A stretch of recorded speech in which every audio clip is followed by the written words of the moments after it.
What's up, everybody? Welcome back to Actuali Podcast and our weekly live stream series, Meaning Making 101. I'm Chris. I'm DJ and messing up everywhere. Yeah, we were muted for the first few seconds there, guys. We had a little bit of gremlins to tackle once again on the beginning of this episode. Sunspots is what we're going to blame it on. Sunspots or Satan. Take your pick.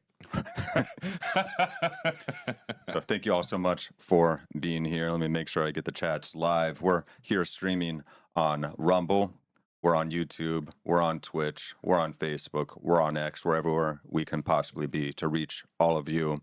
And you guys are welcome to join in the conversation. It's an open invitation. We're trying to figure this thing out together. We know that none of us can do this on our own. It really is going to take as many minds as we can get working on this together to be able to, I believe, tamping down the rising rate of division and ameliorate the downward spiral we find ourselves in. We're hoping to reverse that downward spiral into an upward spiral where we may transcend our egoic desires and our fears and our capacity to mischaracterize and demonize and dehumanize one another. We got to figure out a way to be able to speak with anybody and find where they are orienting from. What is the value set? What are the roots of the principles that they are deriving their beliefs from, so that we may understand them a little bit better. And at the very least, we can argue our point of view better by understanding the other side's arguments more clearly. So, that's what we're going to do here, fam.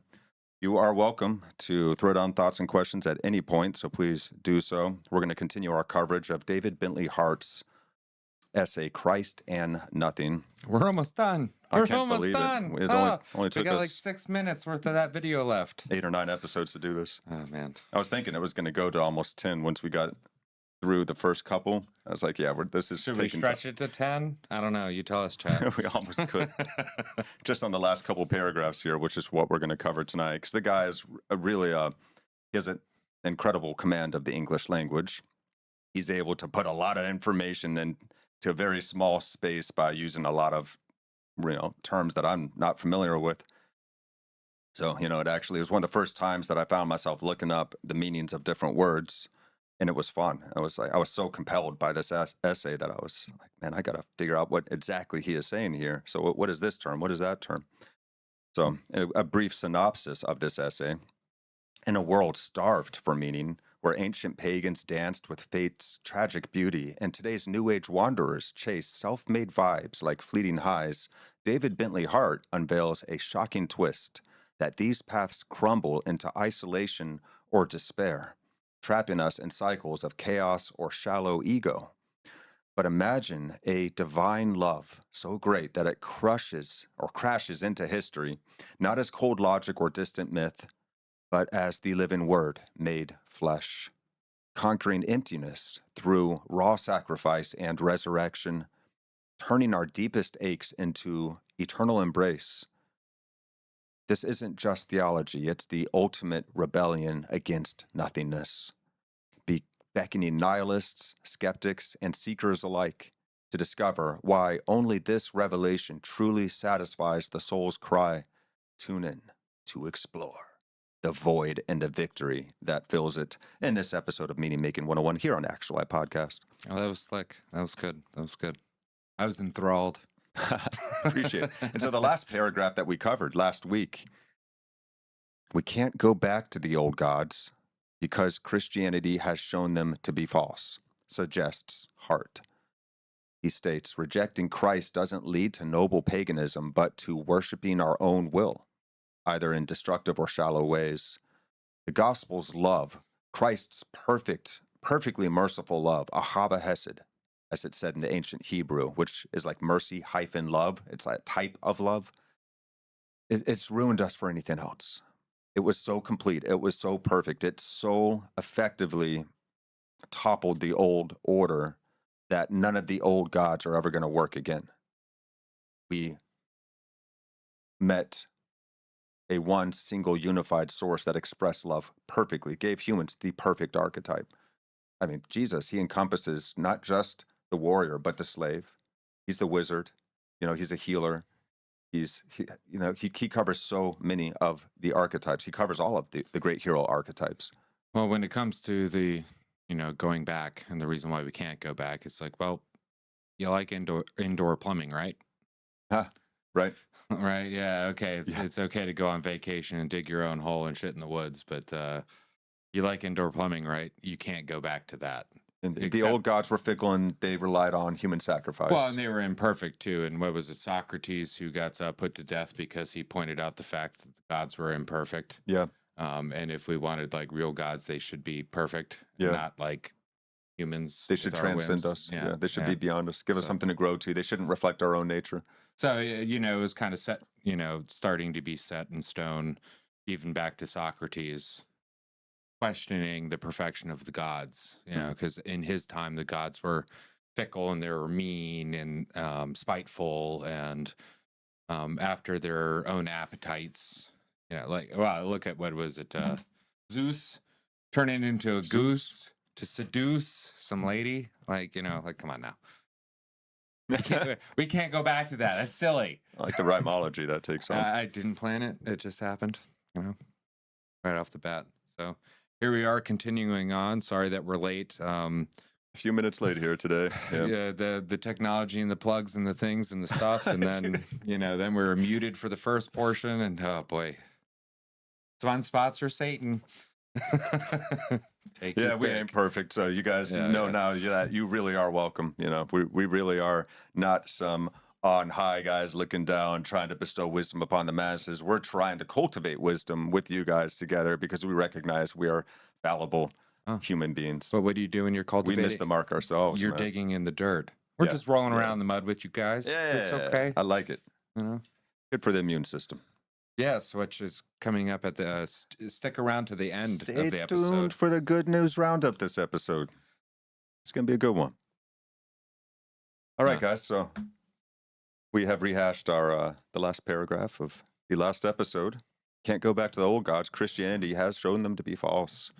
And Christ offered us this perfectly merciful love that is beyond comprehension. It's hard to even feel like you can accept that as a human being, that you've done wrong, but he loves us no matter what. He loves everybody, every single sinner, even the most, despisable human beings. I mean, this guy, he befriended the lepers and the prostitutes and and let's not confuse love with allowing people to get away with things that they're unrepentant for. Right, yeah. So, like, there is love. You can love somebody that's a total F up, But but he still wanted. He still saw room for them to come back home and turn over the leaf, and he would do that with anybody, which is really, it's a courageous thing. It's also almost wild and crazy.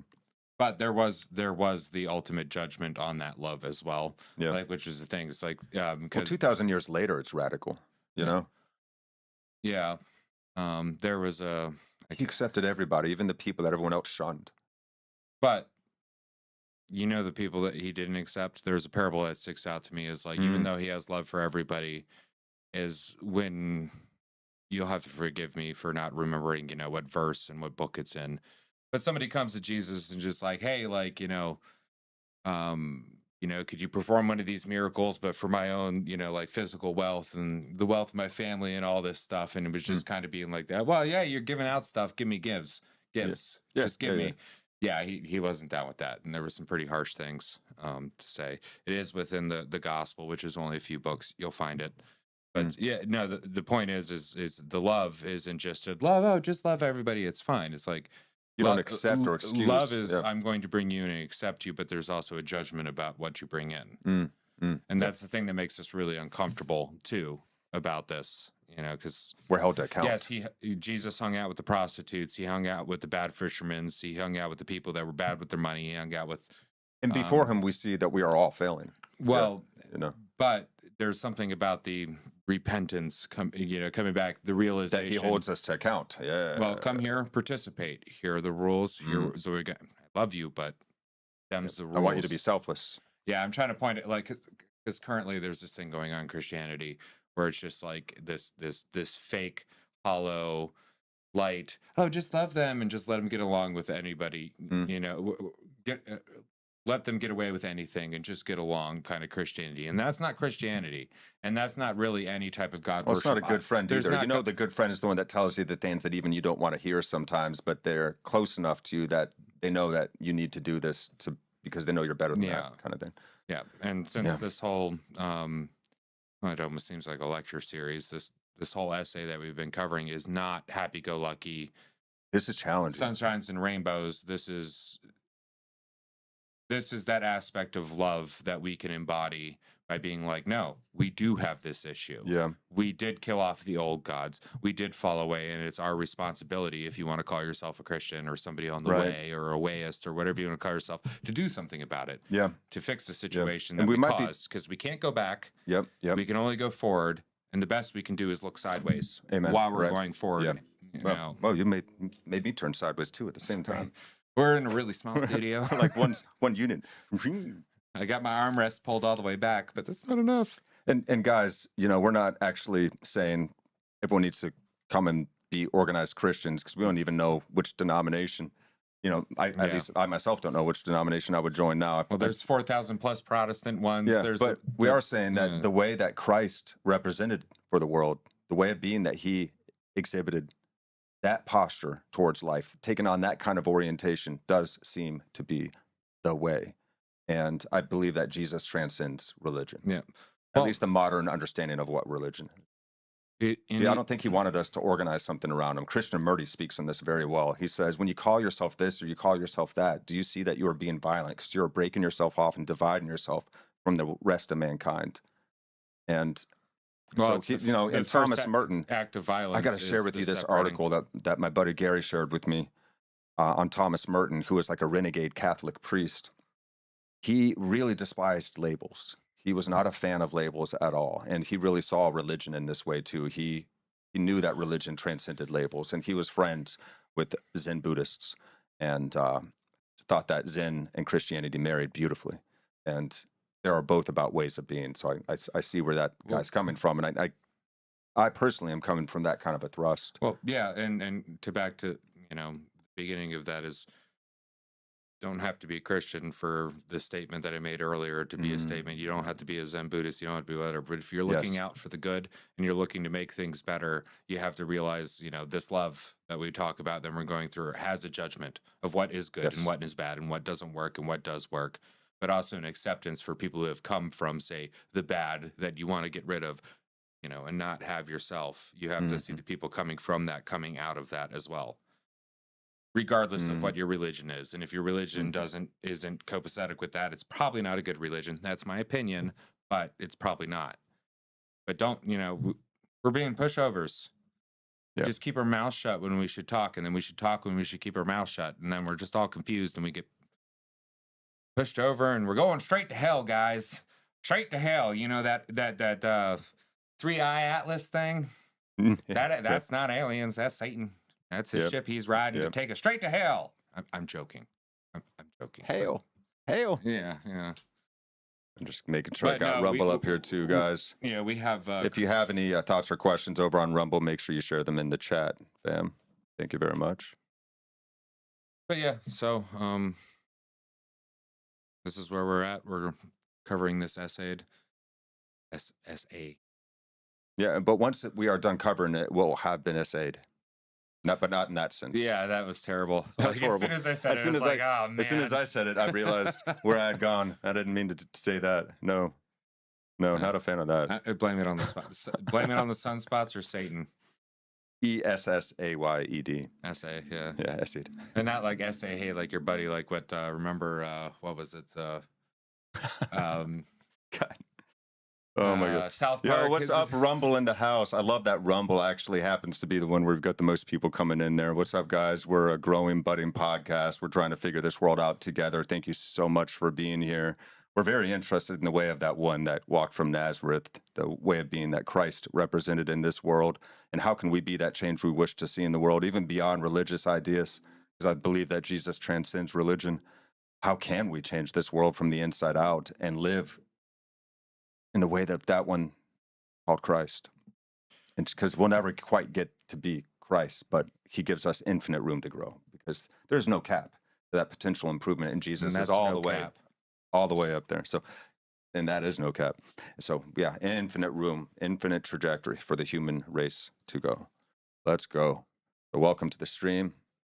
Share your thoughts and questions. So did Rumble actually work? Are there people on Rumble? Let us know if it actually worked, because we've been having so much trouble. Yep. Yeah, I hear that, man. It's been Sunspots or Satan. Take your pick. Or aliens. But okay, good enough. All right. So, guys, let's do it. Let's jump on in. It's time. Back to David Bentley Hart's essay, Christ and Nothing. If you guys enjoy what's happening here, make sure to like and subscribe. And look up David Bentley Hart. There's links in the description. You can read this article yourself, or this essay yourself, I should say. You can also listen to it. Let's go. Here we are, back to it. To the old gods is not possible for us. We can find no shelter there, nor can we sink away gently into those old illusions and tragic consolations that Christ has exposed as falsehoods. To love or be nourished by the gods, we would have to fear them, but the ruin of their glory is so complete that they have been reduced, like everything else, to commodities. Nor will the ululations and lugubrious platitudes and pious fatalism of the tragic chorus ever again have the power to recall us to sobriety. The gospel of a God found in broken flesh, humility, and measureless charity has defeated all the old lies, rendered the ancient order visibly insufficient and even slightly absurd, and instilled in us a longing for transcendent love so deep that, if once yielded to, it will never grant us rest anywhere but in Christ. And there is a real sadness in this, because the consequences of so great a joy rejected are a sorrow, bewilderment, and anxiety for which there is no precedent. If the nonsensical religious fascinations of today are not, in any classical or Christian sense, genuine pieties, they are nevertheless genuine, if deluded, expressions of grief, encomia for a forsaken and half-forgotten home, the prisoner's lament over a lost freedom. For Christians, then, to recover and understand the meaning of the command to have no other God, it is necessary first to recognize that the victory of the Church in history was not only incomplete, but indeed set free a force that the old sacral order had at least been able to contain, and it is against this more formless and invincible enemy that we take up the standard of the commandment today. Wow. that's the nothing. The nothing. I know we begin one of these episodes with that scene from the Never-Ending Story, the nothing, where Gomorrah Gamork. is talking with Atreyu, the Gomorrah, Atreyu. the servant of the nothing, that evil green-eyed wolf. That's such a powerful scene, man. That movie stuck with me all my life. Well, it remains one of my favorite movies. And it seems like the way he lays this out is like one of the frustrating parts for me is we can't go back to just crying out that the gods help me and cry out. And the ululations are like I'm not going to attempt to make the sound, but it's this wailing back and forth sound that you do to express grief and shows. We can't go back to that, just crying out to the God, help me, help me, help me, help me. Yep. It's like, well, I've helped you enough and I've given you everything. You have the tools to do it for yourself. But unfortunately, you can't go back to just crying for help.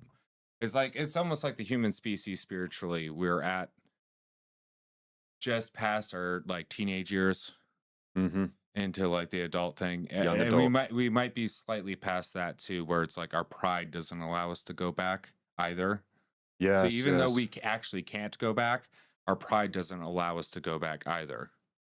Because even if you do go back and you try to worship the pagan gods and do all that stuff, you'll still there will be a little part of it that it's like, oh, this is silly and it's not fulfilling you. Yeah, no, you're right. Yeah, I know? just looked up lugubrious.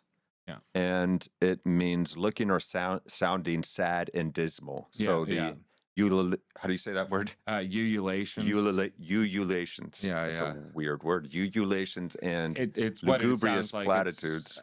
So not to make a racist stereotype or nothing, but that la, la, la, la, la, la, la sound that you associate with the Middle East and bombs exploding and stuff, those are ululations. It's usually people crying out because stuff is happening and kids are dying, people are dying. Oh, geez. It's that deep. It's a cry that deep, crying out to the God. It's all you can do left. We can't do that anymore. We can't even do that anymore. So even our saddest platitudes we and our can't pious express fatalism that way of anymore. the tragic chorus it doesn't have the power to recall us to sobriety. The gospel of God found in broken flesh, humility, and measureless charity has defeated all the old lies, rendering the ancient order visibly insufficient and even slightly absurd. Yeah. It's still instilling in us a longing for a transcendent love so deep. This part really gets me. If once yielded to, it will never grant us rest anywhere but in Christ. And I've never found an example of love so perfect. Yeah. We've tasted that adult and that's love, what continues to level me now, 40 plus years into my life. Well, yeah. Finding myself coming back to wrestle with Christ still. Yeah. Well, hey, how is this person possible if not for the divine expressing itself through him completely? Well, I think it's possible because it has to be possible. Everything has had to happen the way it has happened in order for what's happening now to have happened. That's what the universe really seems like it's doing. The universe seems to be the playing out of infinity, all the different potentials that could ever happen, especially if there's like multiverses. There's different branches and versions. I've seen some articles about retrocausative quantum physics. So what happens now might affect the past as well. So what a cool idea too! Like if you knew everything and you could create everything, to actually put that everything into time and space continuums and then forget that and create beings that would sprout up out of this through evolution, that would then become self-reflective and self-aware and then wonder from whence they came, because they forgot the God of creation in whose imagination they dwell. They get to now experience freshly and vividly and perfect the art of loving as well throughout their lives. So God gets to now experience, and because if you already know everything, you already know what it all feels like. You would have to forget to experience it freshly. So the perfection of God's love is going through this process of evolution through beings like ourselves, so that it can know itself. I think it goes probably even further than the need to be able to experience it like that in order to grow, but also like the kind of love that would allow, how do I express this? A kind of love that would allow something to, say, forget or dismember from, and then go through all the suffering and understanding, learning just for the sake of doing it, because that is a precious is something because it's valuable. It's like in the moment, or it's rare, right? So Similar allowing something, like creating something for the sake of just allowing it to experience the precious moment of life existence in this linear fashion that we have it, right? It can give a gift. It can do something new. Coming down as itself, as well as coming down in the human self to experience the human moment, and then sacrifice itself for you. Which is really where the story... This is a radical concept of God. I don't know of any other religion where the God has sacrificed himself for you. Yeah, like, and then came along and said that the poor are as valuable to me as the rich, and you might as well be trying to walk through the eye of a needle. Well, that's ultimately, to go into heaven with your riches. You would have that. You would write rules like that if you were the type to go through to wear the shoes of those who would benefit from that idea. So, like helping the poor and the misfortunate and all that stuff. And giving an ultimate ideal that even the kings, which was not common in humanity, because it was like the emperors, you're the poor, you're the diseased, get out of here. So everyone has to be subservient. Even the great rulers have to be subservient to this transcendent ideal. If they want to make the claim that I am on this path, that's the thing. Well, and maintain the respect of their followers now, because now the followers have been exposed to the love of Christ. But also, there are people who won't make this claim, and then will gain the power too. And so, and now that we're in the stage where we've killed off the old gods because we've had the taste of the new God, and we can't go back because we like the indoor plumbing so much. Now we're trying to kill off the new God. Well, we do have conflicting new gods. And we're building our own new gods to conflict. And ourselves, our own personal will is becoming our own God. Oh, sure. Yeah. Commercialism. Bye. Nike, don't you want to wear it? Yeah, and your will matters, and your reality is what matters. Yeah. Okay, fam. Which it does. Your will and your reality does matter, but in the scope of... Yeah, but we're also well aware that, modern culture is on an ego trip, pretty sure. Yeah. I think that's becoming more and more apparent. Hey, man, just spit out the drugs, modern culture. You don't need a trip, particularly an ego trip. Spit out the bad drugs. So, man... So Christians must recognize that Faith's victory was incomplete. This is Hart's contention. It unleashed nihilism by destroying the old gods. Yeah. To fight this, we need to embrace the discipline of asceticism. Modern Christians, or people in general, living simply and resisting worldly temptations to stay true to the God of Christ, which is really the only hope against the nihilism. Well, As suggested by Hart. The worldly temptations would be your like potato chips and your soda and you're smoking your cigarette and getting angry in traffic and being me and my side and screw everybody else and just looking for pleasure and material pleasure, worldly pleasures, and not even just pleasure, chasing after our lusts, and maybe the staving off of suffering as well, like the minor sufferings that make the day go by and worthwhile. The ways we distract ourselves are other things that we end up doing that, of course, are breaking us down and tearing us apart. It's like my back hurts, so I don't want to go outside and go for a walk because my back hurts, so I'm going to sit in this chair. Yeah, and then my back hurts even more. Yeah. The suffering of going outside was probably good for you. Yeah. But we're not doing it. And we it kind of sucks because we had such a high ideal for ourselves as a species up until very recently. And then we broke it apart for some, because utopia is not nearly as good as the way, right? Like the utopia where everybody just, is comfortable with living in their box and everybody's kumbaya and stuff like that. Yeah. It's just like, you're trying to form a square shape into a round hole before you've actually worked on the initial shape. Well, a utopia, utopia doesn't exist by the nature of the word, but a utopia is a dead system where nothing really grows and innovates. There is no friction, there is no roughness. You can't force utopia by trying to change laws, to change people. The people need to change to be able to become the new system. The very idea and goal of utopia versus heaven, because, on heaven is not utopia. I don't believe that. Heaven isn't just this great kumbaya thing where utopia is great. The Tower of Babel. Well, utopia is the thing that does not exist. Put in that whatever you want. Everybody has enough to eat. That we can just fulfill our carnal desires and all that stuff. Yeah, we'll call that a utopia. And it's great, but it leaves you hollow. We write movies and books, about this stuff. It's hollow and it's awful. Heaven is the thing that is so not the place, but is the ideal that is so enriching with life and experience, even the good and the bad. I imagine it's pure meaningfulness. Yeah, and tragic breaking you down into nothing while building you up into everything meaningfulness. Not the utopia, which is just a good thing. And it's like you take your Soma pill. You remember Brave New World? Yeah. Take your Soma holiday. That was utopia. That was a utopia. And how do we get to those utopias?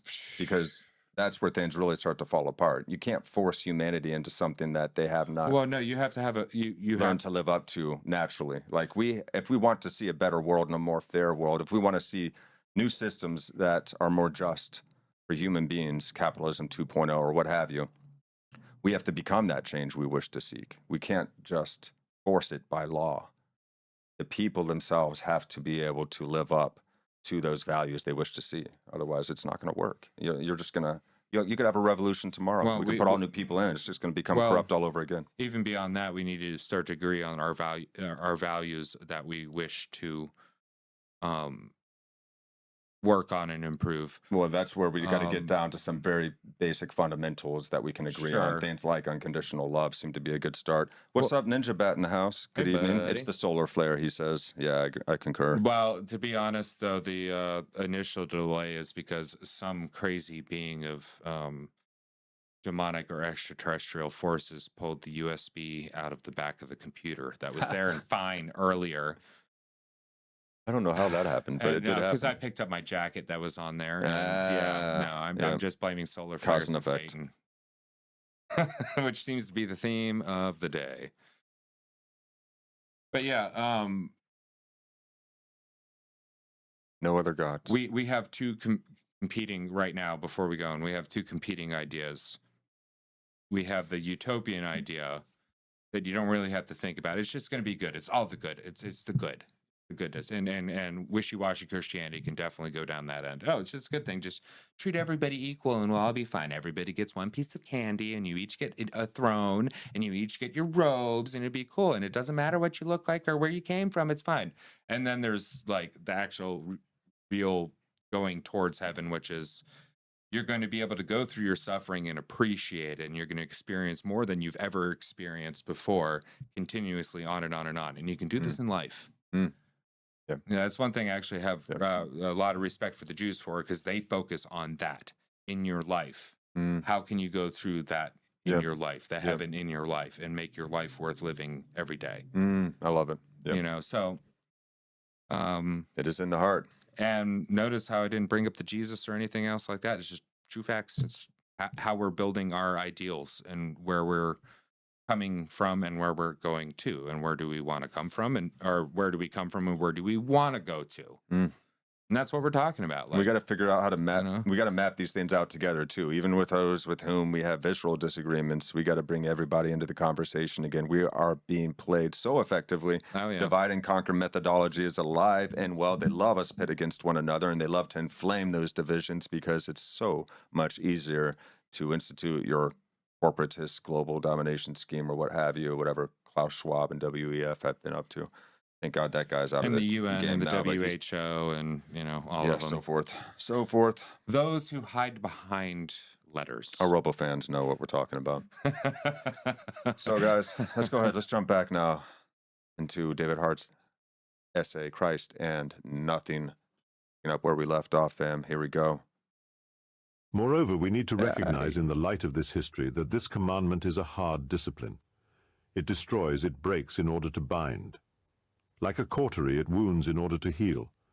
And now, in order to heal the damage it has in part inflicted, it must be applied again. It's in practical terms, I suspect that this means that Christians must make an ever more concerted effort to recall and recover the wisdom and centrality of the ascetic tradition. It takes formidable faith and devotion to resist the evils of one's age, and it is to the history of Christian asceticism, especially perhaps the apophthegms of the Desert Fathers, that all Christians, whether married or not, should turn for guidance. To have no God but the God of Christ, after all, means today that we must endure the Lenten privations of what is most certainly a dark age, and strive to resist the bland solace, inane charms, brute viciousness, and dazed passivity of post-Christian culture, all of which are so tempting precisely because they enjoin us to believe in and adore ourselves. And also to remain aloof from many of the moral languages of our time, which are, even at their most sentimental, tender and tolerant, usually as decadent and egoistic as the currently most fashionable vices. It means, in short, self-abnegation, contrarianism, a willingness not only to welcome but to condemn, and a refusal of secularization as fierce as the refusal of our Christian ancestors to burn incense to the genius of the emperor. This is not an especially grim prescription, I should add. Christian asceticism is not, after all, a cruel disfigurement of the will, contaminated by the world weariness or malice towards creation that one can justly ascribe to many other varieties of religious detachment. It is rather the cultivation of the pure heart and pure eye, which allows one to receive the world and rejoice in it, not as a possession of the will or an occasion for the exercise of power, but as the good gift of God. It is, so to speak, a kind of Marion waiting upon the word of God and its fruitfulness.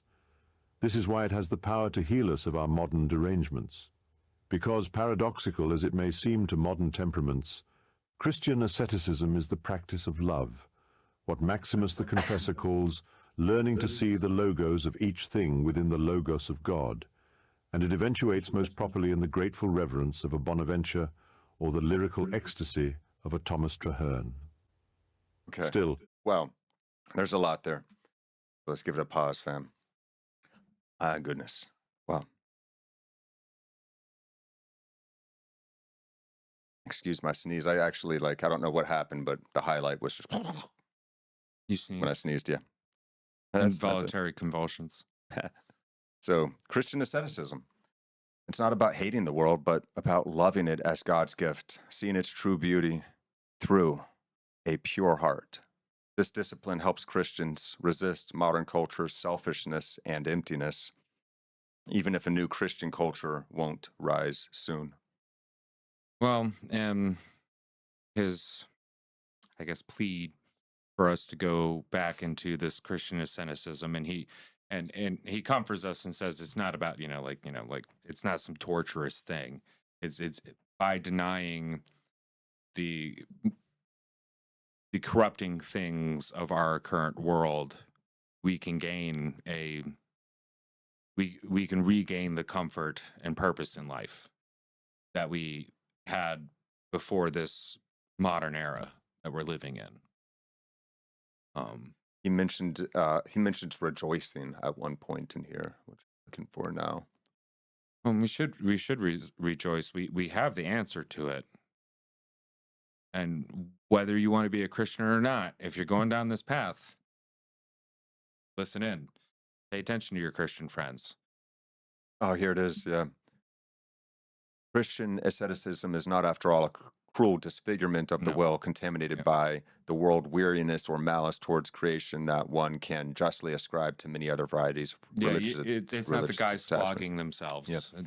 It's rather the cultivation of a pure heart and a pure eye, which allows one to receive the world and rejoice in it, rather than resist, not as a possession of the will or as an occasion for exercise of power, but as receiving the good gift of God. Yeah, and a pure heart and a pure eye.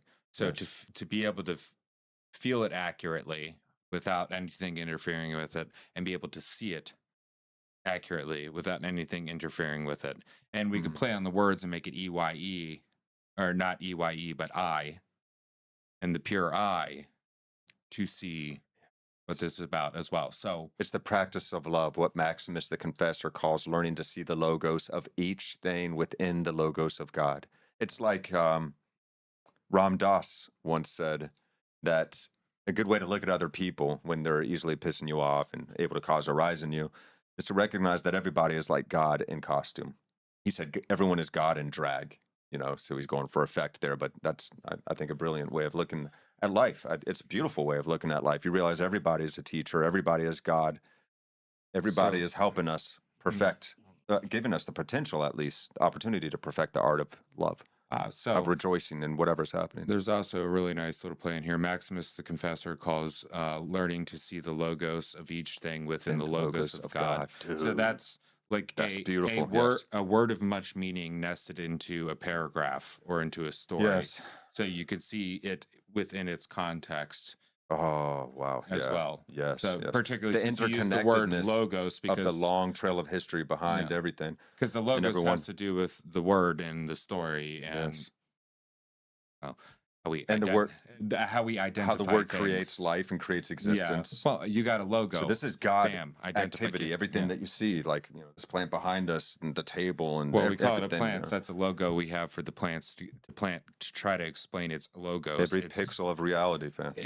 So it's word with, we can see the word within the paragraph or the paragraph in the story. And you can see it too, when you have a moment of pure beauty, you see it's a beautiful day when you walk outside. The clouds are glorious. It's a beautiful sunset with trees, leaves moving in the wind. These moments that can take us away. You see a beautiful mountain vista when you're on a hike. That beauty announces God's perfect creative capacity over and over again in every moment. And we have the capacity to see that in all moments. It's just so easy to forget. We become so jaded and we get so involved in our ongoing monologues, So this is what we are rejoicing about. Yes. In what seems like, so this returning to the asceticism and denying yourself all the glittering stuff on the surface, you're actually able to see the word within the paragraph and read what's really going on. You're able to steep yourself back in the deep meaningfulness of reality again, too. So whether you're a Christian or not, you can probably agree with that. It would be good to be at a standpoint where you can see the word within the paragraph and the paragraph within the story. That we are all part of an astounding, unfolding miracle. Yeah. We can all be in a state of wonder. We can even be in a state of reverence for this great mystery without having to be a part of this or that formalized, organized religion. You can just follow the way of Christ. Or we can use that to make sure that our formalized religions stay true to the path. Yes, and call them out. Yes, of course, because they're going to become um, you know, hard-edged and very firm in their beliefs and get a little bit off the mark sometimes. Or they're going to be too loose in their beliefs that they just freaking lose it. But well, the thing is so if we're going to be able to that too stave off the bad religions, the only way we're going to be able to do that is from within them. So the people within those religions, if you want a good religion, you want a good Christian denomination, or you want some good other stuff, or just a healthy society, you have to change it within your community first, right? Yeah. If you see ideological possession taking people over. Well, even beyond that, it's just how you behave and participate, say within your church or within your group of people. In our own lives, in our communities, in our day-to-day. Let's bust it down to friends group. Yeah. Nobody else can change your friends group but those who are in the friends group. So if you want to have a better friends group, be a better friend, right? Works that way with the church, works that way with, pretty much any type of organization you can make. If you want a better business, any interaction in your relationship, if you can become better at interacting within the business and actually change it from the inside and be like, yeah, we're not going to go with the current thing because it doesn't seem like it's going to make us money. Here's a couple comments from Ninja Bat. Self-reflection and moral comparison are better tools for self-improvement. Better tools than what? Yeah, because he said that in reference to something we were talking about a little bit back. And then, but yeah, if you could elucidate that for us, Ninja Bat. And then nature is the only truth. Its complexity maintains the balance humans have lost sight of. I love how Hart references nature, that we've lost touch with the sacred. Sure. But we got to make sure it's not a return to nature in the sense of like trying to return back to Eden or crawl back up into the womb. Old pagan gods. We can't do that. That's not there anymore. So understanding we're past it now. Understanding human nature would help. Better understandings, because there's this idea that humans are intrinsically good, and I can tell you we are not. The fact that we're here is good. The fact that we exist is good, and the fact that we're, if you believe in God, created is good. Like when God created man, He said, and it is good. It's fine, but we're not. Look at toddlers; they're horrible people. You have to they kick, they bite, they steal, they lie to you. But then through training ourselves training ourselves and the next little selves, we can make them into actually good people. That's the thing, is like we're going from our nature being flawed or our nature being okay. Let me explain it this way. Think of two halves of a paper. Our nature starts on one side, and we won't call that the good side. And if we do it right, we can strive towards the other side and move towards the other side, which is the good side. We don't start out on the good side. Even the whole paper is good. Like, the whole paper is good, but there's a side that's not the good side. And because when people get stressed, when shit hits the fan, we're not all preparing to sing Kumbaya and everybody eat together in potlucks. No, we're building bunkers. We're, stockpiling food and we're killing each other. We write stories about this. Yeah. Our human nature is not good. It's not good. So we need to fight against our not good nature. Our inherent animalistic nature, our inherent self-interested nature. But when we're animals, it was fine. The fear, because it's like Bill Hicks said, either you're seen through the eyes of fear, or you're seen through the eyes of or through the eyes of love. Yeah. So are you resisting reality? But it was good when we were animals. Yeah, to be able to do that, to be forward-facing eyes. I watch your back. But now we're beyond that. We can't go back. We're too powerful. Yeah, no, we are too technologically efficient. We're too dangerous to ourselves. So you see but we also have the perfect potential to be incredible stewards of this planet.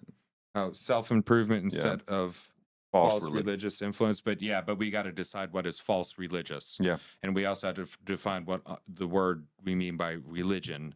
And everything has influences. Yeah, and that's why I love Christ, because I don't even have to follow this or that version of organized Christianity to follow the way of Christ. And that's the trap. That's the trap we're into. And I think that's what he wanted. I think that's what he was looking for. He wasn't looking for us to go and build organized religions. He was looking for us to change the way we live radically. Sure. Yeah. And you could look back to the schism within original Christianity that broke off the Catholics from the Orthodox Church as a literal but not actual in literary start of a larger fracturing that just naturally happens as things grow and change. Yeah. And it's going to be a difficult path to bring the consciousness and conscience of humanity back together as a whole. because there's another force that's trying to do it, and it's trying to do it as this like one world government, one world religion, ruled by an elite sect that knows more than us. They are the Gnostics. They know more than us. They know the hidden stuff, and really, we're all just in a prison, and they want to be the keeper of the prison so they can ascend out first. Yep. That's the Gnosticism. So, you have Christianity and Judaism, and you have Gnosticism. The dark Gnosticism. Yeah. That's what we're speaking of here. Yeah. And then you have paganism, which we just can't get back to. I'd love to be back in the times of worshiping the trees and dying from a fungus infection in my foot. Right. That'd be great. But now we know of a perfect love that supersedes all of that. Like Jordan Peterson said, you have to take on personal responsibilities before you can tackle bigger issues, says Ninja Bat. Yeah, and that's how you fix your church, fix your community, fix your friends, fix your family. You got to take on that personal response. And that's what Jesus was talking about. That's where we got these ideas from this guy called Jesus. He sacrificed himself. He took the personal responsibility to be like, hey, that whole sacrificing animals and people and all that other stuff, I'm the last sacrifice. Yep, that's it. This is it. You are forgiven of your original sin. Slate's blank. You get to tile your own sins in now, but you're going to have to repent for them. Yeah, and you're going to have to answer for them. You're going to have to talk to me about it. Yeah, and me and only me. And you're going to have to feel why they were wrong and learn from it. Like, sure, it's not going to be easy. It's going to be suffering.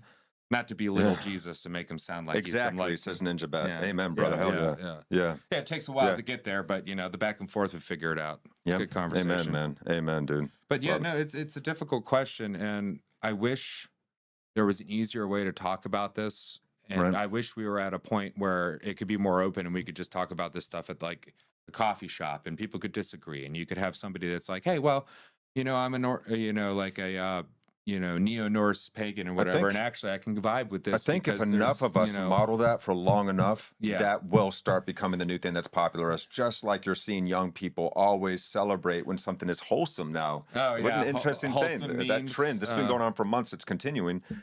That people are looking for something wholesome nowadays because there's been so much depravity in this world. So we can certainly rapidly generate new ways of being. We can totally look at the world in whole new ways, generation to generation, or even within generations within God. It only took a couple, let's say several years of increasing depravity and fragmentation and breakdown. But now it's mainstream to celebrate wholesomeness. So, hey, I like how the pendulum swings and there is self-corrective I think capacity built in for us here. It started when we first started getting the first sitcoms where we were belittling the family unit. And then it just kind of... And instead of that being funny because it's wacky and it's out there and nobody acts like that, so it's hilarious. And then everybody started acting like that and it's like, well, crap. All right. So we've got 3 paragraphs left. All right. But I think we can do it in this episode if we tackle it right now. We started late, so we'll go a little bit later. Yeah, it's all right. Here we go, guys. We're going to jump back now. You're ready. You're diving deep. Let's go. It is a discipline for all that. And for us today, it must involve the painful acknowledgement that neither we nor our distant progeny will live to see a new Christian culture rise in the Western world, and to accept this with both charity and faith. Mm-hmm. We must, after all, grant that in the mystery of God's providence, all of this has followed from the work of the Holy Spirit. Hold on a second, fam. Let me find where we're at. I lost track. Wait, do I get the trombone sound? Hold on. Does the trombone sound work? God's providence. There you go. I don't know if that came down on your end, but I heard it from my end. There was... Okay, we got the Desert Fathers. I remember that. I don't remember him saying it remains also to remain aloof. And to accept this with both charity and faith. We must, after all, grant that in the mystery of God's providence, all of this has followed from the work of the Holy Spirit in time. Modern persons will never find rest for their restless hearts without Christ, for modern culture is nothing but the wasteland from which the gods have departed, and so this restlessness has become its own deity, and deprived of the shelter of the sacred and the consoling myths of sacrifice, the modern person must wander or drift, vainly attempting one or another accommodation with death, never escaping anxiety or ennui, and driven as a result to a ceaseless labor of distraction or acquisition or willful idiocy. And where it works its sublimest magic, our culture of empty spectacle can so stupefy the intellect as to blind it to its own disquiet and induce a spiritual torpor more deplorable than mere despair. But we, while not ignoring how appalling such a condition is, should yet rejoice that modernity offers no religious comforts to those who would seek them. In this time of waiting, in this age marked only by the absence of faith in Christ, it is well that the modern soul should lack repose, piety, peace, or nobility, and should find the world outside the church barren of spiritual rapture or mystery, and should discover no beautiful or terrible or merciful gods upon which to cast itself. With Christ came judgment into the world, a light of discrimination from which there is neither retreat nor sanctuary. And this means that, as a quite concrete historical condition, the only choice that remains for the children of post-Christian culture is not whom to serve, but whether to serve him whom Christ has revealed, or to serve nothing, the nothing. No third way lies open for us now because, as all of us now know, whether we acknowledge it consciously or not, all things have been made subject to him. All the thrones and dominions of the high places have been put beneath his feet until the very end of the world, and simply said, there is no other God. That's it. Okay. Yeah, well, that's where we're at. That's Condemnation and command, and a little bit of hope up in there. yeah. Oh, it's a world without faith. Modern people are understandably restless.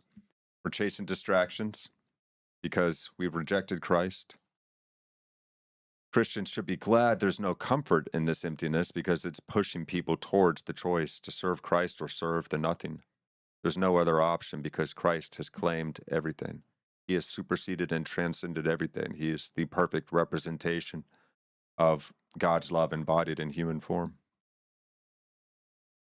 It's God's love transmitted through him in a way that it could reach us so that we could understand that we can commune with the very source, because it reaches us through all expressions of goodness, beauty, truth, and of course, love. And it also reaches through all of the terrible, awful, disgusting, horrible stuff as well. Punches right through there. And it's the hand that if you grab will bring you past all that as well. So double meaning with through, you know, like through as in the, like through the actions, you will realize this and you will be able to experience this, but also then through the interference to then reclaim, remember, grab, bring you in as well. Yeah. You know, and it may not be like because we're creating a better handle on reality when we reach through. So perhaps there are ululations that you can use, but it's not calling to the old gods. It's calling to the God, and it's not just a crying in the moment of trauma, but a real heart, you know, heartful calling back to the ultimate heart, the ultimate source that will reach back. Yeah. Because what is it? Was it and feel that, because that's a reality. When you sit down for prayer, that's a reality that you can step into. Yeah. And really take in and steep yourself in. There's a really good picture. What is it? Where it has, you know, God out and he's on like the brain looking thing and he's reaching towards Adam. What was that? Michelangelo, forgive me.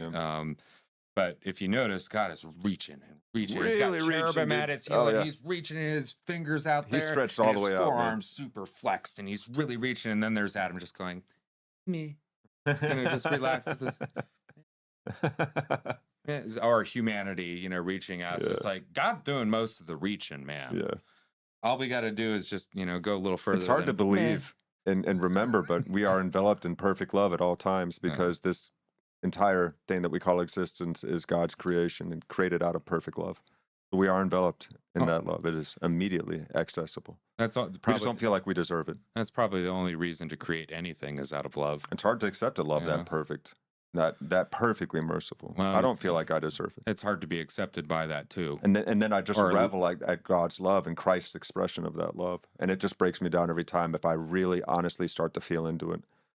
You can't help but cry. It strikes you. Yeah. It strikes you down and it lifts you back up in a whole new way. And it plops you firmly back into groundedness and stasis with reality. Bam.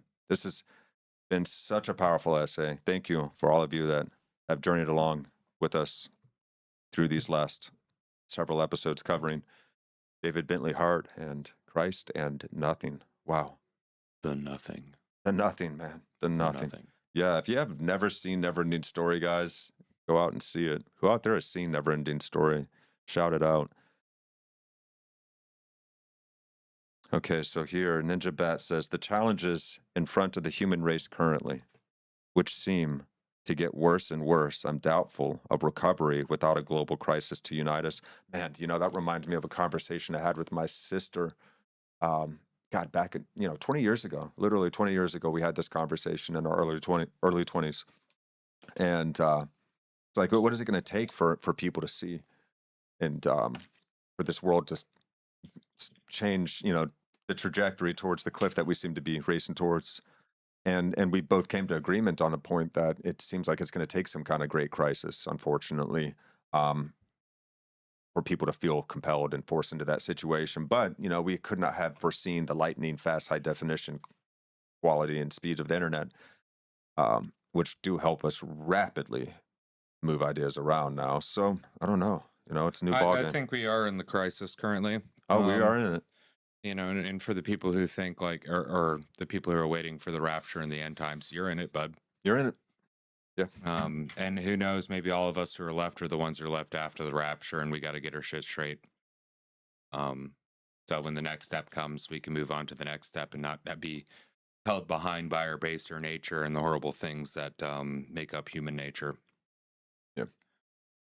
Yeah, we are certainly in an era of apocalypse. We are changing in seasons. the crisis. Yeah. And also the reveal. One order is ending, a new one is beginning. But there's a beauty that's being revealed just as fast as the ugliness is being revealed.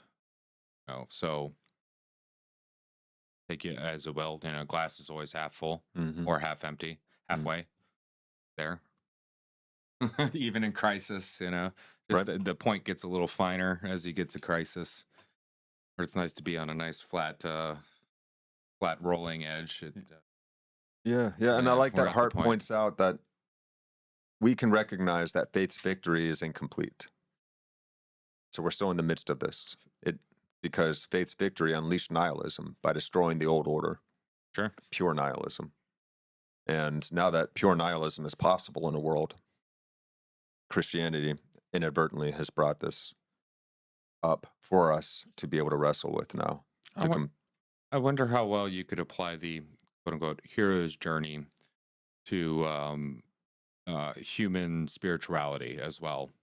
Right, because there's always a stage where there's like a call to adventure, and then there's then there's being made the fool. Yeah, and there's a whole bunch of stages, and now, mind you, this is an idea that a man came up with, but this idea of the hero's journey being a good archetype to look at stuff. Because right now it seems like we're at like, the hero that has built his own anti-hero, or was it Thomas Campbell, Carl Jung? Those guys really got into this. Yeah. Well, we're at a point right now where we have the perfect protagonist and the perfect antagonist. The protagonist, building the story, and the antagonist trying to rip it apart at this moment right now. Yep. I just noticed infinite facets. That Ninja Bat stated, "I'm hopeful but cautious, 100%, brother." Yeah, I get that, and I think that's kind of a good place to be in, because hopefulness is, I believe, an orientation that allows us to actually potentiate and effectuate potential hopeful realities. You got to be hopeful to be able to, for your brain to start thinking in that direction and make the connections and figure something out to create that hopeful last week outcome. About this, the hopeful pessimist. But you also have to have a very realistic view of the circumstances that you're in as a human being in this time. Sure. And we are really deep in it. So you can't hide from the reality of the fact. But there's always a 0.001% chance, and I'm going to hold to that 1.001% chance. And, because it's still possible. And actually, it's probably a much higher than that. It's just that it feels like a 0.001% chance of potential success for humanity making it past this juncture. I mean, I really do feel like we are kind of at this juncture where we're at an apex, we're at a peak locus of potentials, and like we get to choose which way we go. Right now, we could completely just fall over to one or the other side and go flying down that cliff, or we could take off and ascend off into new realms of potential for the human species. We could be out there exploring space right now instead of fighting one another. To be entirely fair, though, 0.001% of a chance is a pretty big chance, particularly like when you live in an existence of infinite chances. Well, that's also 0.001 is infinitely more than those odds. I think human it's not, species has so- actually overcome multiple times since its existence. I Actually, mean- we've been broken down to just a very small proportion of our total population several times over, where we're like a few thousand. And we still made it. I don't even think the next step, asteroids and ice ages. I think we're either going to go completely extinct if it goes that route, or we really are expert at skirting the precipice, or we're going to get to a lower homeostasis just naturally, like when all the boomers globally die off because there was a big boom. Then we're going to find a homeostasis, and if we do it right, be able to knuckle down for some really long-term longevity, the new earth and the new heavens, that kind of thing. We can bring out a golden age. It won't be a utopia. Because we already have war, we already have famine, we already have pestilence, we already have death. They're already here on the earth, and they're walking freely, and we celebrate them in our media. It's already here. And yes, it can get much worse, but all you have to do is get on the X and look at that, and you can see what's happening in other parts of the world and how absolutely hellish it is. It's happening right here, right now. You're in it. You want to think about the end times? You're in it, baby. Let's go. Do we continue making a hell of this earth, or are we going to do something better? Start being that change we wish to see. Now we're going to make the change, and we have pretty good odds. 0.001% odds is better than infinitely none odds. It's infinitely better than infinitely none odds. That's the Olympics every year, man. That's what humans are expert at skirting the precipice. If there's one thing that we're really good at doing, is gracefully dancing on the edge and actually shining in the most impossible moments. We're incredible. So, we made it to the moon already, and maybe some of you guys don't believe that, but we at least got satellites up there and smartphones. Well, India made it to the moon. We are capable. India went around the moon and took pictures of our original moon landing sites. Thank you, India. Unless India's on it, but they're scammers, you know what I mean? Hello, this is John from accounting. Sorry, I know that sounds horrible. See, none of us are our stereotypes, obviously. Props to India on that, man. That's awesome. Getting a spacecraft out there is an impressive feat. Good on you guys. Yeah, absolutely. That's really cool that they confirmed us. They confirmed we definitely made it up there. Yeah, and that's a funny confirmed that we made it there. So yeah, double thanks. But people seeking for certainty in destabilized times where nothing seems certain, you jump onto conspiracy theories because it gives you at least some illusionary handle on the world. Well, I know I got the inside scoop, so I know something, and I'm special. I feel special, and at least I have some understanding. There's stuff going on other people don't understand. This is giving me a sense of security in this crazy time where nothing, you know what's happening. Well, you've been there, I've been there, we've all been there. That's why we can joke about these things and have a good laugh. I love the Batman. This is exactly why we're doing this. Alfred said, some just want to see the world burn. Yeah, that's what we're trying to turn back. And the fact that people are popularizing this, and it's and I've been there. It's a trend to dye your hair green for a reason. One of my worst deadly sins is wrath. I've been there. I've been to the points where I want to see the world burn, and I'll start with myself. Yeah. Like, I get it. We've been there. I get it, and I'm not preaching from this high thing, being like, I've never been there and whatever. It's like, no, I've been there. I've been the nihilist. I've been the the wannabe gutter punk creative type that keeps treating himself like shit and treating other people like shit, and expecting things to be better, and then just burning it down. I've been there. Yeah, we've all been there. And we've all chased the distractions to try and get away from that void inside. We've all tried to fill that void with artificial fillers that just never last. Just leave you wanting more, and just form new habits and addictions. We're looking for something that's deeply meaningful that does absolutely, truly fill that void. The best void fill is actually music, but the thing is, once you actually besides Christ, besides the love of Christ. Once you start getting into music, whether it's playing it or living it, you start building communities, and then you start talking about. You're communing with reality now. You're trying to genuinely do something that moves people just for the sake of doing that, and that's a loving action. You're trying to make people feel good or feel something. There's only one way to the lofty realms of heaven, and that's through Jesus.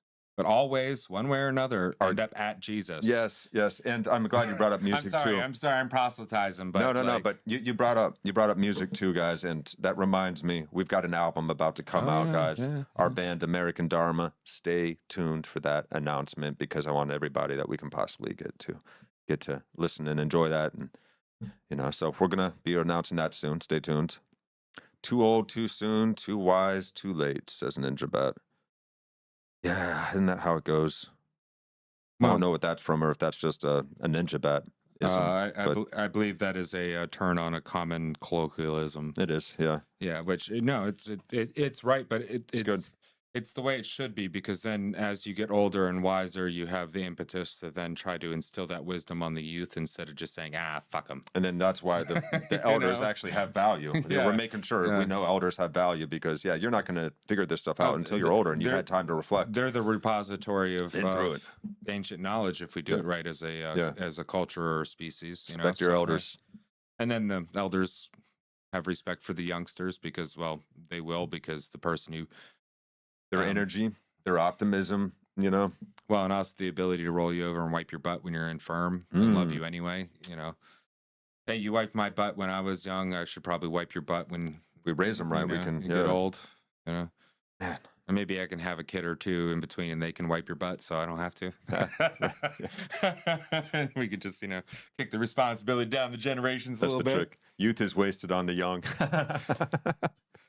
Yeah, well, no, it works just out because we couldn't realize the value of youth unless you'd had youth and lost it. You have a lot to teach the people once you've lost. Hi, Zoot. I don't see. Oh, I see Zoot. Hey, jumped right on in. Agnostic here. Much love for putting these conversations out there. Is there anything you'd recommend to help a first-time reader of the Bible? Supplemental material, study guide. So I would advise getting the King James version. And if you can find a Jewish study Bible, like from the Messianic Jews that believe in Jesus, so they incorporate the New Testament and the Old Testament, but they have better translations of the Hebrew because they're Jews. And then Jordan Peterson, and then I think his essays on the psychological significance of the biblical stories. But one more Bible was that really you should appealing look to me. into is try to find a more accurate English version, because there's a bunch of like New English and all these other things. So you're just gonna have to go on the interwebs and look for that. But definitely a King James version, and then like a Jewish Bible that has the New Testament from those, like study Bible particularly. Yeah. Because they go through like what each word means and why they use the word in context and stuff like that. Yeah, that's a great question, Zoot. So, thanks for being here too. So Jordan Peterson, he did a whole lecture series on just Genesis and didn't, and it was planning on doing Genesis, Exodus, Leviticus, Numbers, and all that, but he only got through Genesis because it was so deep. That's a good one to go. Jonathan Pajot. He's great. His works. Jordan Hall is good. Jordan Hall. He's very high level, like Hart is here. But if you take your time with him, re-listen to things. If you don't quite get it on the first pass, he's a really good example. There are really good people on the Christian apologetics side if you want to get into Christianity. Tons, yeah. But there's also a lot of fake Nechtel. Is that the one guy, Cliff Nechtel, that does a lot of the debating with college students on campuses? He's a really good faith debater. He's really good. Him and his son both. I believe I'm getting that name right. I'll double check that. But then there's who's the guy, the psychopath that came to Christ and is still a psychopath but doesn't use those tendencies anymore? David Wood. If you want to get down the Christian apologetics end, there's a bit of a feud between Sam Shamoon and a bunch of other people and stuff right now. But it's still good sources, and read as much as you can, and not just Christian stuff. Yeah, Cliff Nechtel, he would be good. Cliff Nechtel, yeah, he's not bad. So just read as much as you can. Get yourself a few different Bibles, because as translations go, like there's 1.5 million ways to translate from one language to another, because there's so much nuance that is dependent on like where and when. Right. That's hard to translate. So the more references you can get, the better. And then there's also some Bibles that are just complete utter trash. Yeah. Like, those new agey Bibles and stuff like that, if you see a Bible with a rainbow flag on it, it's probably not, unless it has the dove and the olive branch and all that stuff, and then that's fine. The original rainbow. Yeah, the original covenant with man saying we're not going to flood this thing. But I don't know. God feels a little testy with that one to me. Right. It's like, he said he wasn't going to flood us, but that was if we held up on our end of the bargain. Yeah. Have we? No, don't hit us with the big space rock, please. Not again. Yeah, I don't think it's going to happen the Al Gore way, but Space Rock way at thanks, yeah. And I started agnostic as well. Coming out of Christianity as a kid and then going agnostic and looking. Strongly resisting Christianity for many years. I went through that phase too, but I could never let go of Christ. Yeah. somehow that guy definitely remained compelling. I was like, well, that guy, he's got it going on. He definitely had good insights, but the rest of the organized religion around it, I had problems with understanding why certain things had happened. Then I realized, well, they weren't being true Christians. Well, they weren't living up to and also, Christ's way. out of context, if you just pull certain things out of context, it's Easily like, do. what do you mean Moses just struck a rock with a stick and water came out? Right. Well, the whole story is God told Moses to talk to the rock and usher the words out, but in his pride and anger, he smacked it with the stick and the water came out. Now there's an allegory about leading people. Are you going to do it by speaking and being reasonable to the rock to make the waters of life The usher immovable, forth? Or are you seemingly going to hit it with immovable. the freaking stick? The seemingly immovable object. How are you going to react to this? Yeah, because Old Testament and the New Testament are a combination of literal and figurative. Yes, a lot. Yeah, the metaphors are deep. They're all tied up, and if you neglect one or the other, whole thing you're not interlinks, going to get it. Yeah. And that's what makes it really cool. And then also everything talks about everything else. The whole thing hyperlinks to every itself, time you hear about the angel of God in the Old Testament, that's Jesus, because of the way the angel of God will say things and then say, well, I, and then put I in there. And it's not Metatron being the voice of God, because Metatron would not say I being the voice of God. It's Jesus. Yeah. So yeah, you can get really deep in it. That's why you need a lot of reference points and listen to a lot of people. Listen to the Catholics, listen to the Orthodox, listen to the Protestants. If you want to get into it, you got to get into it, and if it feels weird and icky, probably not good for you. Yeah, like the weird, we're gonna play, Christian rock guitars and be like, yeah, and blow you away with all the lights and all that stuff. It's like, yeah, some of those churches can still be good to a point. Some of them are great, like the sermons that you'll get from the preacher. But yeah, there's a lot of focus on that side of it. If you're not jiving with that scene, go find another church. Sure. Not everybody has Try to out be some churches. Not everybody has to be a monk or a But cloistered even if you're not nun. ready to do that, just start. Get into the scripture like DJ said, and so awesome. hopefully we cover guys. that. He says awesome. You're welcome. You're welcome, Zoot. Yeah, absolutely, brother. We are students in this life as well, so I'm glad we could study with you. All trying to figure this thing out together, man. Yeah. So welcome. That's the invitation here. You're welcome anytime. We're going to try and tease these things out with each other, because I can't do it on my own, and I think it is going to take as many of us on this planet starting working these things together to be able to really unravel. There's enough of us. Like, come on, we're not lacking people to do this stuff. There's enough of us. So 100%. So good news roundup, guys. Good news roundup. Wait, do I have the applause? We have new sound effects. I'm still trying to It's time for the good news roundup. I'm sorry, that's obnoxious. I won't do the horn again. Where are those guys now? It happened. I hope you guys can hear that, or else I'm looking really stupid pressing buttons over here. Yeah, there should have been the kids cheering and the repeated bullhorn sound. Okay. So here's some good news in the world. It's hard to find good news in this world, and that's definitely not what's being put forth by the mainstream media nowadays. Prostate cancer patients offered fresh hope by promising new drug combination. This is awesome. This is something that all men have to deal with, at least the potential of. Men with advanced prostate cancer have been offered fresh hope thanks to a promising new drug combination. We're talking advanced. It could significantly delay the progression of deadly form of the disease in patients with specific genetic mutations. They tested the addition of niraparib, a type of targeted cancer drug known as a PARP inhibitor. The standard hormone, blah, blah, blah, science stuff. Focused on patients with advanced prostate cancer where cells have spread to other parts of the body, oh God, and who were starting their first treatment also had alterations in genes involved in an essential type of DNA defect repair known as homologous recombination repair. Homologous, thank you. Yeah, it's hard to figure out how to actually pronounce the words. I read the back of shampoo bottles. Yeah, I know these words too. But when you're reading them, sometimes you're pronouncing them the way you see, Homologous. Say it again for me now.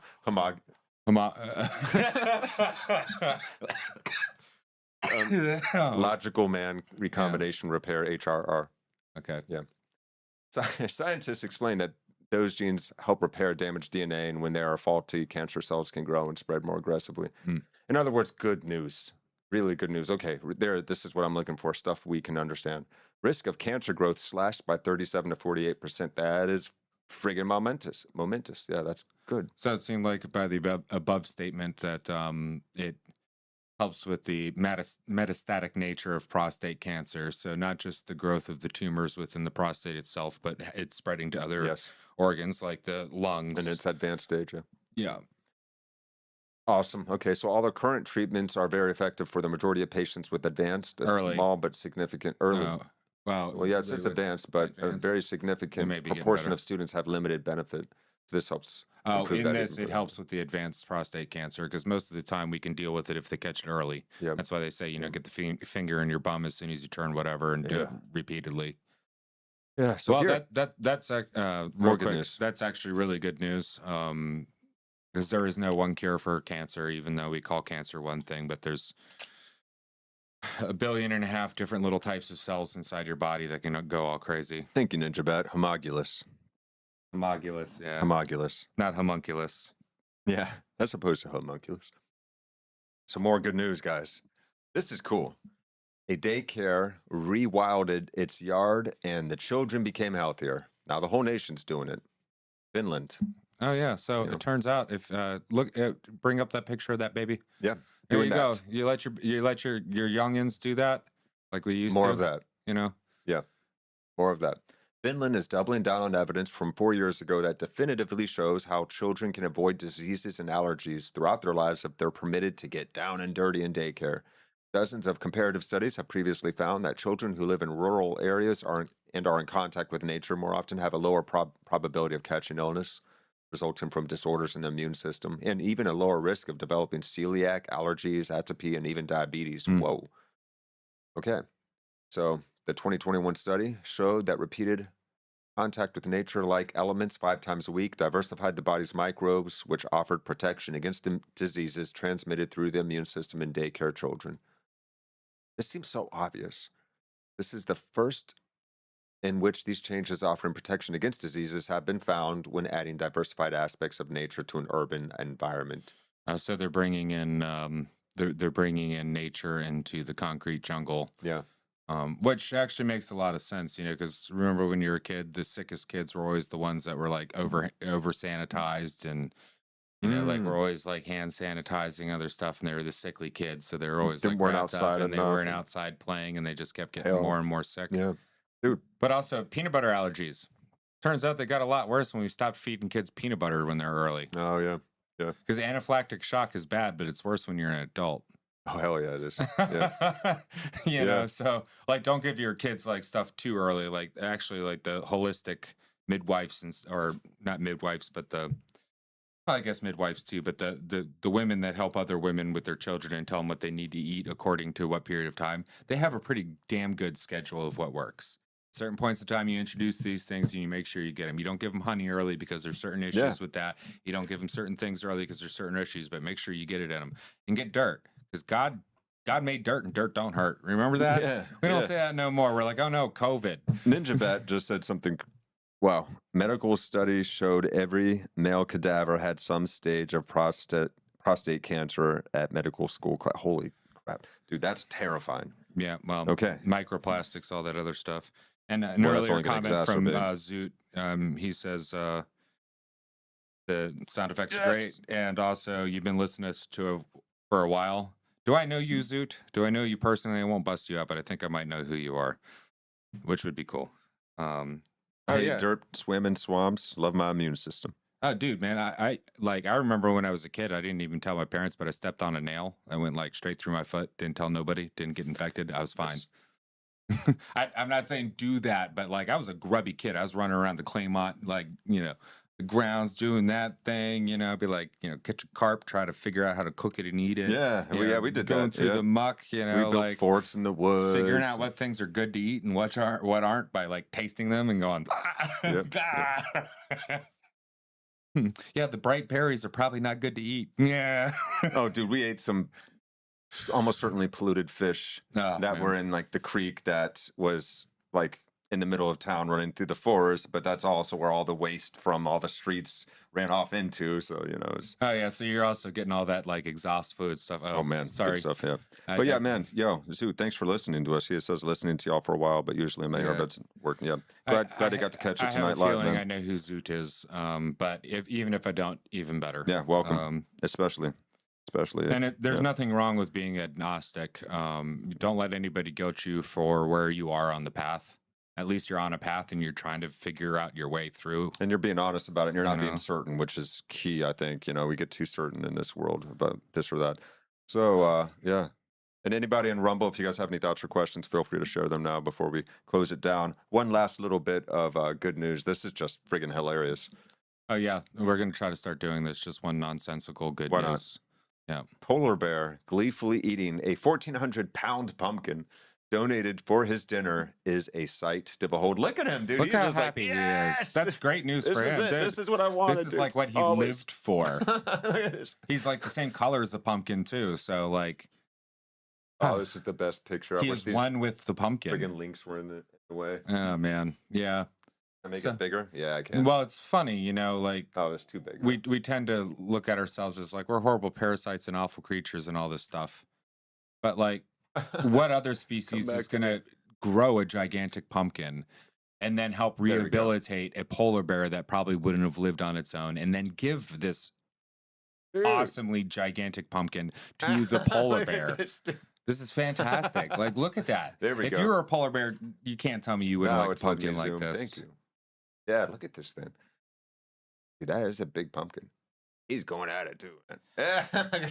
Oh, it is Pickles. Hey, Pickles, man, it's good to have you live, dude. And it's glad to know that you listen to us after the fact. Hey. Yeah, I know Pickles. Hey, man.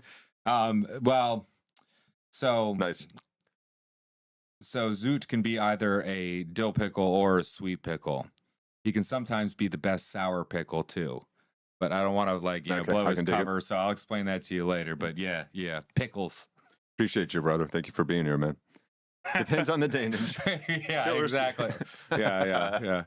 Oh, that bear. Look at that. He's got like a pumpkin high going on, man. He's just like happy as a... Remember when you were a kid and you would get excited about things and you're having the best day and it was just natural. Throw yourself on the ground and roll around. This is a habitat in Ontario. It's the world's only nonprofit organization that provides sanctuary to polar bears in need of human care who can't live in the wild anymore. Yeah. That's being... great stewards. And I mean, polar bears are the apex of apex predators, and humans will still be like, hey, man, you want a pumpkin? Dude. We're pretty good. Like, our nature is terrible, but we've socialized ourselves to be pretty damn good. God. And it was good. 1,200 pounds, man. They're so the pumpkin or the polar bear? Dude, I want to know how big that pumpkin is. 1,400-pound pumpkin for a 1,200-pound bear. That's a fair deal. Oh, man. Ninja Bat was like, you should find the videos of horses loving the squeaky duck toys. Yeah, no, I've seen those. That might have to be next week. That's a perfect toy for horses, obnoxious as they are. This is so funny, dude. So yeah, all right, good on it. We're rescuing polar bears that couldn't help themselves. That's great. It's better than just complaining about it and showing pictures of polar bears during like the normal spring and summer years in the Arctic and being like, oh no, look at them, they're swimming through water. I'm like, you realize polar bears can swim like 30 miles in water, no problem. Dude, wow. But they're like, oh no, they don't have any land. They got land, they're just hunting, man. Leave them alone. This one couldn't help himself, so we gave him a pumpkin. Yeah. Apparently when they first put it in the pen, it kind of freaked him out until he realized, oh, I can eat this. Okay, we're good. Oh, there's people who do stuff where they'll make like these big inflatable, like super hardcore, like raft looking things for bears to just destroy. This paragraph, evolved to eat mostly baby seals, which are all fat. A polar bear can zoom through a pumpkin without putting on any weight at all. It's all fiber, man. For whom a pumpkin is squash, for whom a pumpkin or squash is a complex carb with polyphenols and fiber, for a bear, it's all empty calories. Look at this dude, man.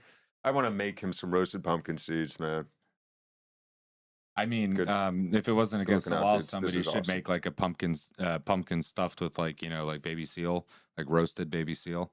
I know that sounds horrible, but I mean, that would be a real treat. I'm sure there's like a tribe of people or a group of people somewhere in the world that have the legal rights to hunt baby seals or some type of seal, and then they can make this special like, gigantic pumpkin would that be the soup with seal. Yes. Yes. I know that sounds horrible. That sounds kind of good right now. I'm kind of hungry. Some seal meat. Yeah. You're so cute, pumpkin tasty. All right, Charles. Yeah. I think we're going to wind it down here. Thank you so much for joining us. It's been another episode of Meaning Making 101, where we try to make sense of this crazy world together and see how we may be that change we wish to see in the world. Pumpkin spice next. Yeah, no, don't feed the poor polar bear pumpkin spice. No, that's the name of the pumpkin. Or not the pumpkin, the bear. The bear. Yeah, we'll call it pumpkin spice. Pumpkin spice. There you go. Yeah. Pumpkin. Pumpkin for short.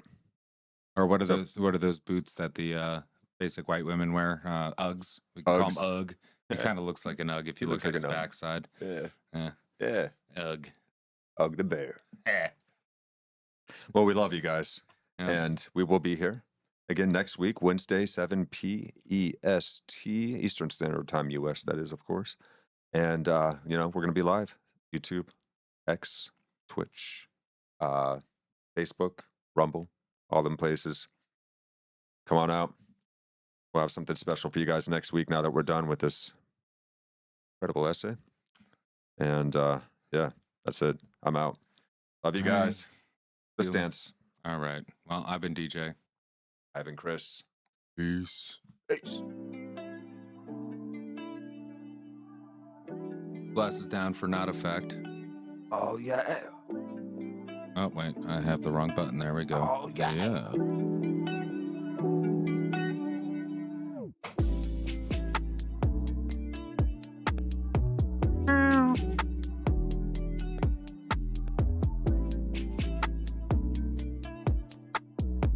Meow.